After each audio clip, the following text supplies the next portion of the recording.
Anyone who's ever had a successful launch Sunday will tell you that preparation began months before the big day.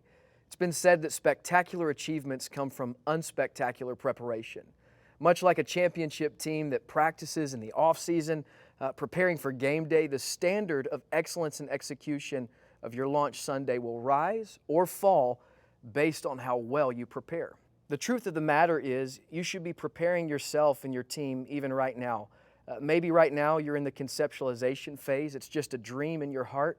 Well, let me just tell you, it's never too early to start preparing. I remember walking through my city months and even a year or two before we would start our church and just praying that God would put me in the right direction.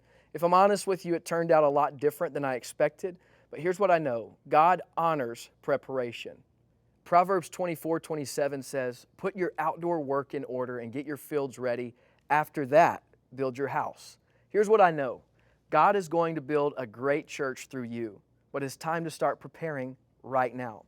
As a part of that preparation, I want to talk to you about the top priorities for executing an excellent launch Sunday.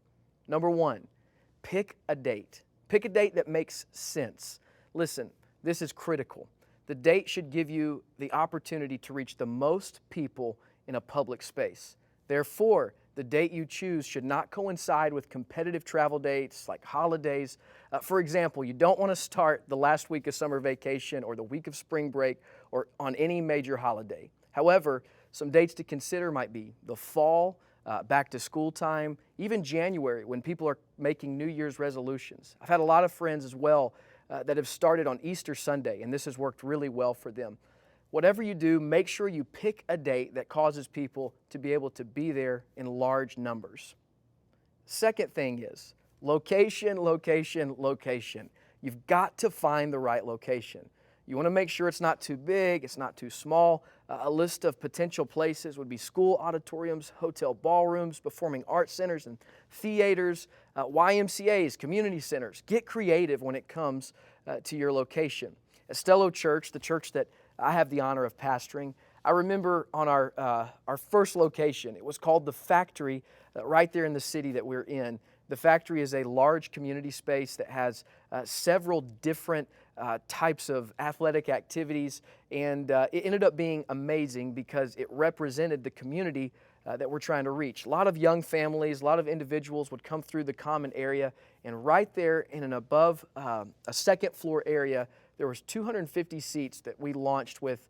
The only funny thing is I remember we had a Sunday evening service to start out with, and as hockey would end, because we overlooked the hockey rink in the room that we were in, as hockey would end, they would begin to clean the ice. And about the altar call of every one of my sermons, someone would fire up the Zamboni. I'm just telling you, not every location is going to be perfect, but you need to make sure that even right now, you're scouting out the locations that would work well for you, for your church, and that it represents the people that you're trying to reach. I see a lot of church planners underestimating how difficult this part of the process can be. So even if you're just in the conceptualization phase, even if you're just, you have that dream in your heart, be thinking about where you might plant, what the location might be, and start making relationships with the people that own these facilities, that manage these facilities now, because it could really pay out in the future. The next thing is you're going to want to have clear signage and good equipment on launch Sunday. People should have no problem knowing exactly where you're located. Signage is vital, and you want to make sure that as soon as they pull up on the property, in fact, before they even get there, your feather flags and all of your different equipment that will point people in the right direction is there. As well, once they get into the service, a vital part of a great launch Sunday is having good equipment. Thankfully, I believe that the days are behind us of taking all of the wadded up cords and microphone cables and equipment and throwing them in the back of your 4Runner and dragging that in and out every week. I would encourage you to go look at Portable Church Industries. This is what our church decided to do. We take our equipment and it is placed just perfectly every single week in and week out in crates that we can pack and unpack very easily. And so you're going to want to make sure that you begin to prepare for that now, because it can take several months for this type of equipment to be consolidated and built for your specific location. The next thing that you need to do in order to have a great launch Sunday is you need to already be thinking about week 2. Listen, You have 6 to 12 months to prepare for your first service and 6 days to prepare for your second one. So you need to make sure that you've made the process repeatable. As well, here's what you need to expect. On that launch Sunday, you're going to have a lot of people walking through the doors because you've prepared, you've done your outreach, you've invited your friends.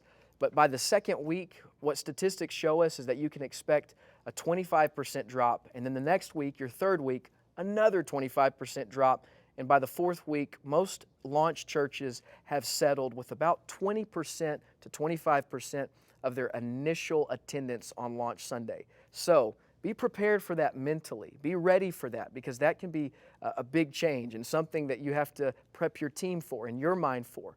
How do we make sure, though, that we make these guests that came on our first Sunday return guests? Well, you need to be prepping your team for follow-up. You need to make sure that there's a personal invitation to those that came on that first Sunday, that initial launch Sunday, to come back. So preparation is key. As a part of that preparation, we recommend that you and your team do what we call preview services, or essentially what is a practice run. Maybe you'll do these monthly. So how you'll do this is the months leading up to your launch Sunday, you'll call your community together, your team together.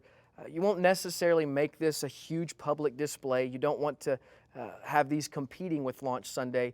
But if you'll do it once a month, have a worship gathering, short, sweet, to the point, it'll give your team a chance to use the equipment and to get used to the new space that you're working in. One thing that Stello Church did, and we're so thankful we did, is we actually rented our space for the week before launch Sunday. So the Sunday before, we did a private gathering. We only invited our friends and family members who were already connected to our church that we weren't trying to witness to, we weren't trying to reach, and we just let them know, we're going to practice on you this Sunday.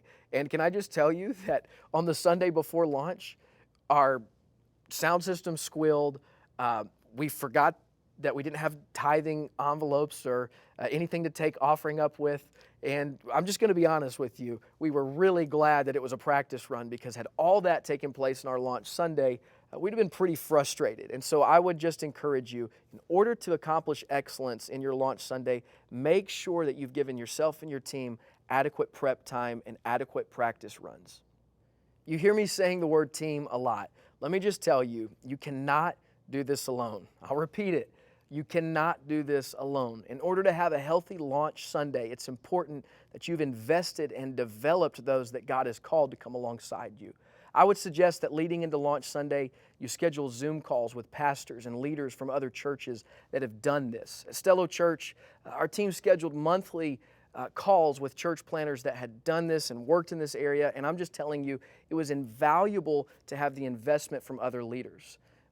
Listen, I can tell you, no matter how much you prepare, there's certain things that you just can't control. On launch Sunday, I was so nervous at Stello Church. And unfortunately, even though we practiced and prepped, our sound system still gave us some feedback and we still missed some cues. But let me just let you know, God is going to be there working with you and for you. The Spirit of the Lord was so strong in our launch Sunday. We ended up having over 200 people there, and God is still blessing our church. And I'm believing that He's going to do the same for you. I hope you've enjoyed this video. I'd like to encourage you to take time to dive deeper into more topics by checking out the rest of our launch content.